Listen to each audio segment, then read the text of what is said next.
So with the December 11th Mega Update in Pokemon Go, we got some new details on the Go Battle League. Now if you're not familiar, the Go Battle League is Pokemon Go's in-house ranked PvP system with in-game rewards that is scheduled to come out sometime early 2020. I don't know when early 2020 is, but it's coming soon. So in this video, I'm going to go over the details that we got from that announcement, and I'm going to do my best to prepare you for all three leagues, the Go Battle League, in Pokemon Go. Also, if you want to read this update yourself, link in the description to this official announcement.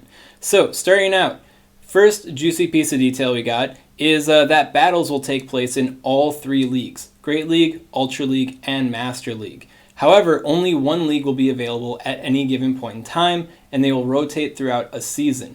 So before, we were wondering if the Go Battle League was going to be Great League only, or if there's going to be a separate ranking system for each three leagues. Well, it appears to be a rotating system that involves all three leagues, which means you, me, and everybody else that wants to participate in the Go Battle League are going to have to prepare Great League, Ultra League, and Master League Pokemon. Now, one thing I do want to highlight to you guys is to not power up Ultra League and Master League Pokemon right now. It may be tempting. We do know the metas to some level, but if you were to power up this stuff right now, there is a good possibility that a mega update, such as the one we experienced on December 11th, could just knock those Pokemon right out and just completely squander your Stardust investments. So, from what I understand about this rotation system, it is very likely that we're going to start out with the Great League. So I'd say for now, focus your efforts on preparing for the Great League, and once we reach the Great League season and we find out how long these seasons are,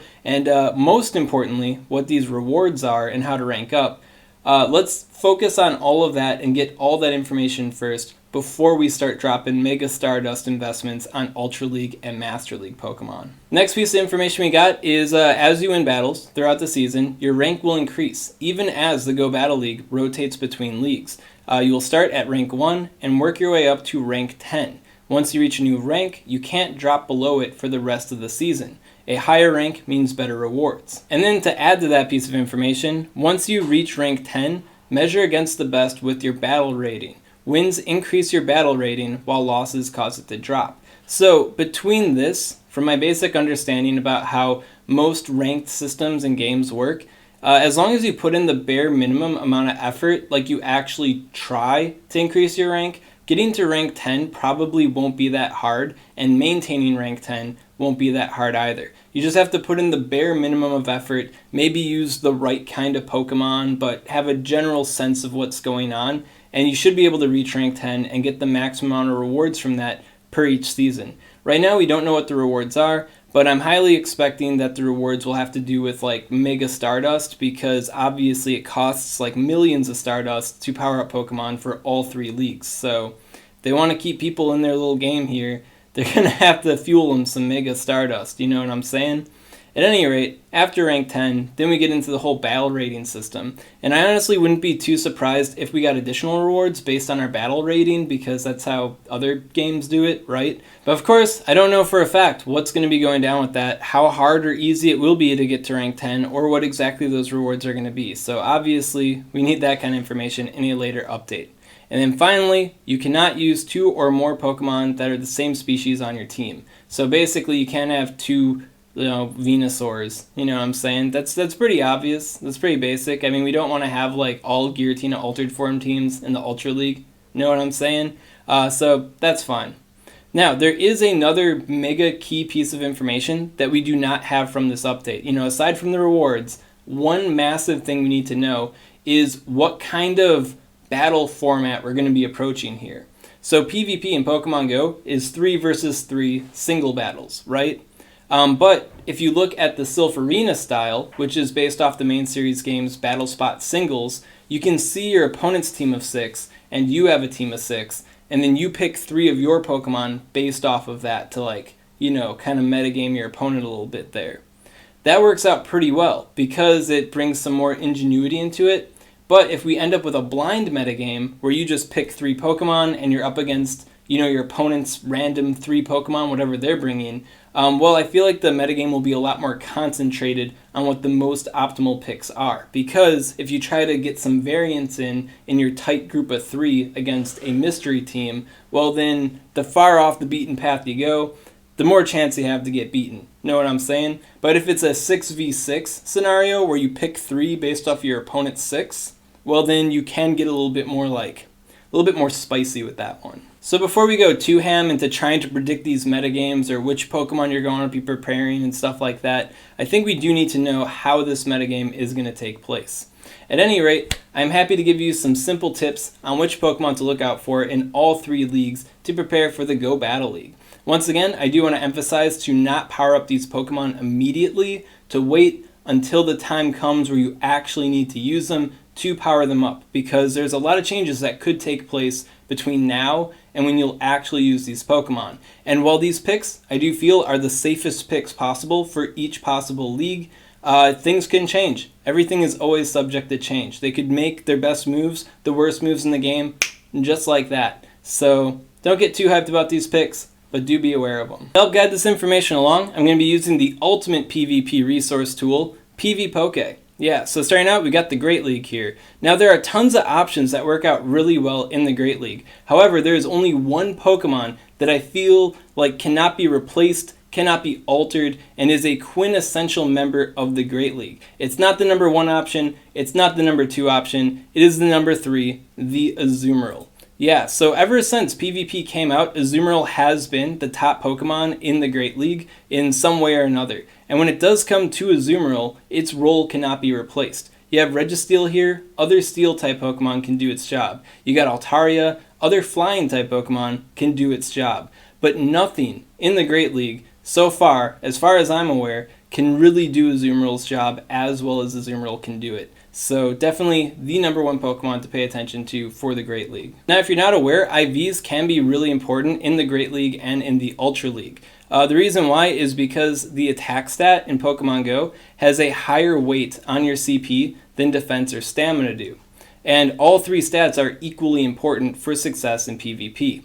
As a result, having a lower attack stat and higher defense and stamina stats are typically the most optimal route to go as far as building a powerful Great League or Ultra League Pokemon go. There are, of course, exceptions to the rule, but the exceptions do not make the rule. The general rule is low attack, high defense, high HP. For example, here we have the rank 500 Azumarill, so definitely far from the most optimal Azumarill. And you can see that against all the other Great League Pokemon, it is able to pull 301 wins. However, if we maximize Azumarill's stats here to the 8, 15, 15, and we run it again, you can see that Azumarill picks up some wins. So before, 301, now we got 309. That doesn't sound like a whole lot, but 8 extra wins is 8 extra wins. And of course, Azumarill can be a little bit varied in its moveset. There's Play Rough and Hydro Pump, but you could also go Ice Beam, Hydro Pump. You can go Play Rough, Ice Beam. So all 3 combinations are pretty good. Main thing that doesn't change is the fact that Bubble is the best fast move. But if you want to dare to compare here, if you compare the rank 500 here, this is just a general pick that PvPoke does, just a general Pokemon. You can see the difference in their actual stats. You can see that the rank 1 has the lower attack stat. We got 94.8 versus 98.1, but we do have bigger defense and bigger stamina. We got 131.9 versus 126.8, and then 189 versus 183. Underneath that, we have the overall score, which is their stat product, so all 3 of these numbers multiplied. So the rank 1 has 2366, and then the rank 500 has 2279. So you can see that more stats are more stats, just illustrating the point that the lower attack stat allows you to get more defense and more stamina into your Pokemon before reaching the 1500 cap, which is important in various ways. But I do want to highlight to you guys to not get too stressed out about IVs. For example, the Azumarill I use is like a 13, 4, 15, so definitely some terrible IVs going there as far as optimization is concerned. The reason why my Azumarill has these stats is because I needed an Azumarill for the GoFest tournament. I haven't had one built yet, and as far as my candidates went, all of my Azumarills were pretty poor. So that one was level 35 already, so I figured it'd be the lowest Stardust investment to prepare for the tournament. So that's what I ended up going with. And I won. So Azumarill is still Azumarill, no matter what kind of stat situation you're going with. Just be aware of the how IVs influence your Pokemon's performance. Try to go for that low attack stat if you can. And then once again, there are exceptions to the rule, but that is like a little bit more detail heavy. I don't want to go too deep with it in this video here. Now, if you are curious about all the other picks that you might want to keep your eye out for in the Great League, well, obviously PvPoke has a pretty good list going on here. And then once again, me and the Game Press team are working on updating our Great League, Ultra League, and Master League simplified guides. So as they come out, I'll be making videos on them to keep you guys informed as to what the best Pokemon are for the meta and how you can best build a team to take down other teams. Moving forward, we got the Ultra League, and the main master of the Ultra League, no matter how you cut it, no matter how you slice it, is Giratina Altered Form. It's once again the way it's been since the Ultra League came out, and the way it's probably going to be for ages to come. Now, Giratina Altered Form is a good example of raid-caught Pokemon and trying to get optimal IV spreads. You can see here that if you go for the rank 1, the maximized stat product for Giratina Altered Form, you get the 0, 14, 15, which is actually impossible to get. In order to get that stat spread, you have to trade with a friend, but in order to trade legendary Pokemon, you have to be good friends at least, which means the best stat product is probably something like 1, 13, 13. This might not be the actual hashtag optimal stat. It might be like 12, 14 or something like that. At any rate, this is the maximum that you can achieve. But even achieving this is a little bit unreasonable, right? Like, how many Giratina Altered Form trades are you going to have to do until you get something that looks like this? So what you guys might actually be rolling with is something close to like a 10, 15, 15. Does that work? Let's go with that. So what you're actually working with might be a 10, 15, 15. So how big is the gap between these two Pokemon? Well, honestly, it's not that super big. You can see the attack stat is like a change of 3, the defense stat change of 3, and then the HP stat a change of 4. So clearly the optimal one has more stats than the less optimal one does, but their job is basically the same, and these stats really aren't that terrible. Key thing to note here, though, is that this higher ranked one will always beat the lower ranked one. Not every single matchup ends up being that way, but this is one such matchup that does end up that way. So just be aware of that when it comes to your Giratinas, but definitely don't lose your mind trying to get the most optimal IVs, of course. As far as other Ultra League Pokemon go, I feel like the Ultra League is most susceptible to big shifts in the meta as far as everything that isn't Giratina Altered Form. So don't break the bank, especially on the Ultra League here. Wait until we get closer to the Ultra League season after the Go Battle League is actually happening. But for the time being, keep your eye out for those Giratina Altered Forms. If you got special trades to do per day, maybe burn it on some Giratina Altered Form trades. Then finally, we got the Master League. And one thing that's really relieving about the Master League is there's no fancy, weird IV finesse going on. 15, 15, 15 is the name of the game when it comes to the Master League. Another cool thing about the Master League too is that most of these Pokemon are really good for raids as well. So maxing out these Pokemon has some crossover benefits going on with other parts of the game. Now, as far as Pokemon to look out for the Master League, the two champions, the masters of the Master League, are Dialga and Giratina Origin Form. And I really don't see anything changing that status quo anytime soon. So both of these Pokemon are excellent for raids, both of them are excellent for Team Rocket battles, and both of these are optimal picks for the Master League as well. So if you already have like the 15, 15, 15 of these, or something very close to like the 100%, the hundo, then I'd feel pretty free to max them out, just because they're already good in other walks of the game. As far as everything else in the Master League goes, I'd say hold out.